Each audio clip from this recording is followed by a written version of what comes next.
নমস্কার, সৌনবস ওয়ার্ল্ডের একটি নতুন ভিডিওতে আপনাদের স্বাগত জানাই।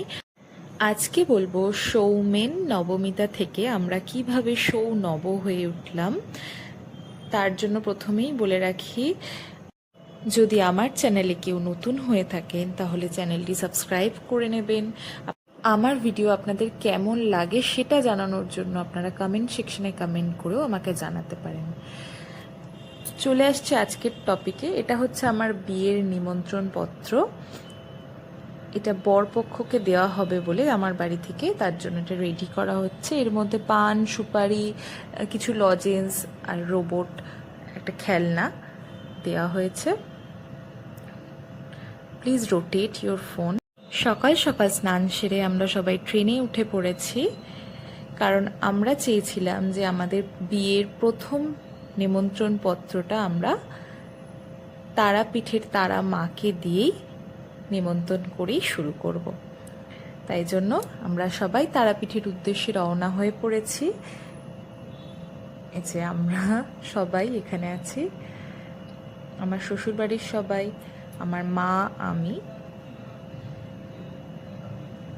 আমরা তারাপীঠের স্টেশনেও নেমে পড়েছি।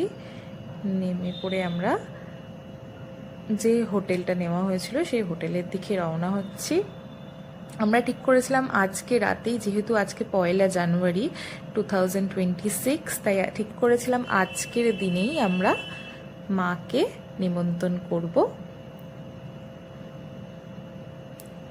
এটা আমার মা এখানে হাই করছে, বলছে তাড়াতাড়ি চল, তাড়াতাড়ি চল, সবাই অনেক লেট হয়ে যাচ্ছে। কারণ সকাল সকাল বেরিয়েছি, কিন্তু পৌঁছতে পৌঁছতে বিকেল হয়ে গেছে, প্রায় সন্ধেই হয়ে গেছে। এই যে পুচকেও হাই করছে। দাদা ভাই আগে আগে এগোচ্ছে, আমাদের রাস্তা দেখাচ্ছেন। সবাই এসে গেছি তারাপীঠের মন্দিরে, লাইনে দাঁড়িয়ে জয় মা তারা বলছি সবাই মিলে, জয় মা, জয় মা তারার জয়। অনেক লাইন ছিল, অনেক লাইনের মধ্যে দাঁড়িয়ে প্রায় 3-4 ঘন্টা আমরা লাইনে দাঁড়িয়েছিলাম। তারপর আমরা ওই দিনকেই পুজোটা দিতে পেরেছি। ভালোভাবে পুজো দিয়ে মন্দিরের মাকে আমরা নিমন্ত্রণ করে আমরা ওখান থেকে বেরিয়ে পড়ি। বেরিয়ে রাত্রিটা আমরা হোটেলে কাটিয়ে পরের দিন সকালবেলায় আমরা আবার বাড়ির জন্য রওনা হয়ে পড়ি। কারণ সামনেই অনেক বড় একটা কাজ, তার জন্য সবাইকেই প্রিপারেশন নিতে হতো। মাকে নেমন্তন্ন করার পরে আমরা চলে গেছিলাম মামার বাড়িতে। মায়ের পরে দ্বিতীয় নেমন্তন্নটা মামার বাড়ি দিয়েই শুরু করতে হয়, তাই মামার বাড়িতে নিমন্ত্রণ করার জন্য চলে এসেছি। সবাই এখানে খুব আনন্দ করেছেন। আমার বাবা এখানে দিদার হাতে নিমন্ত্রণ পত্র তুলে দিয়েছেন। আমার ওই দিনকেই বাড়ি চলে যাওয়ার কথা ছিল, আর ওই দিনকেই বাবা মায়ের কথা ছিল আমার শ্বশুর বাড়িতে গিয়ে নিমন্ত্রণ কার্ড দিয়ে আসার জন্য।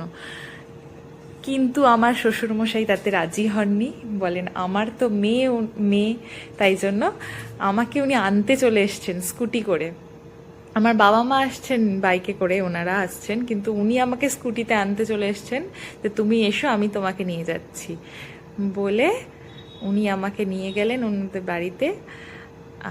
এখন আমার বাড়িও, কিন্তু তখন ওনাদের বাড়িতেই উনি নিয়ে গেছিলেন।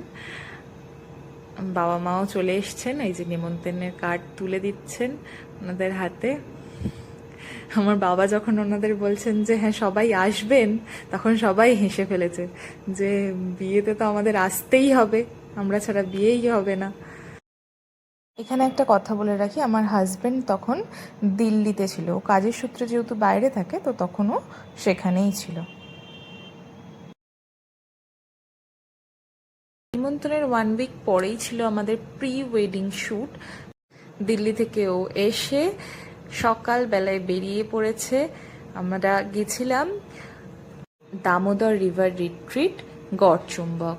আমি সাজেস্ট করব, যদি কারোর প্রি ওয়েডিং, বার্থডে সেলিব্রেশন, কোনো রকম অ্যানিভার্সারি এরকম কিছু করার হয়, তো ওখানে গিয়ে অবশ্যই সেলিব্রেট করার। জায়গাটা খুব সুন্দর ছিল।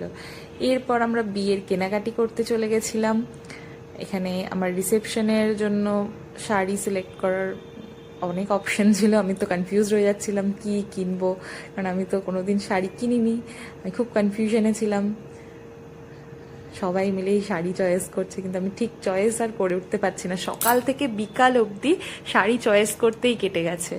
তার প্রিয় গোপাল বিষয় থেকে আমার রিসেপশনের বেনারসি আর বিয়ের ধুতি পাঞ্জাবি কিনে আমরা ওখান থেকে বেরিয়ে পড়ি। আমরা ডিসাইড করি আবনিতে যাব, ওখানে গিয়ে একটা ফোন নেব, কারণ বিয়ের আগেই ওর ফোনটা ভেঙে গেছে। তো ফোন বিয়ের সময় কি ফোন ছাড়া চলে বলুন? তাই আমরা এখানে একটা ফোন কিনে নিয়েছি। ও ঠিক করেছিল যে আমার পুরনো ফোন মানে 5-6 মাস আগেই আমি কিনেছিলাম, ওই ফোনটা ও নিয়ে নেবে আর ওর এই নতুন ফোনটা আমাকে দিয়ে দেবে। কিন্তু এতে আমার বাবা মা খুবই রেগে গেছিলো। ওনারা বলছিলেন 4-5 দিন বাকি বিয়ের, তো এর আগেই কেন ফোন দেওয়ার আছে, তো বিয়ের পরেই দিতে পারতো। তো ও বলেছিল না না ঠিক আছে। তো বাস আমি আমার নতুন ফোন নিয়ে এনজয় করছিলাম, নতুন ফোনে নতুন নতুন সেলফি তুলছিলাম। বিয়ের সময় কতই না সেলফি তোলার থাকে। এখানেই আমি আমার ভিডিওটা এন্ড করছি। দেখা হচ্ছে পরের একটি ভিডিওতে। টিল দেন সবাই ভালো থাকবেন, সুস্থ থাকবেন। রাধে রাধে।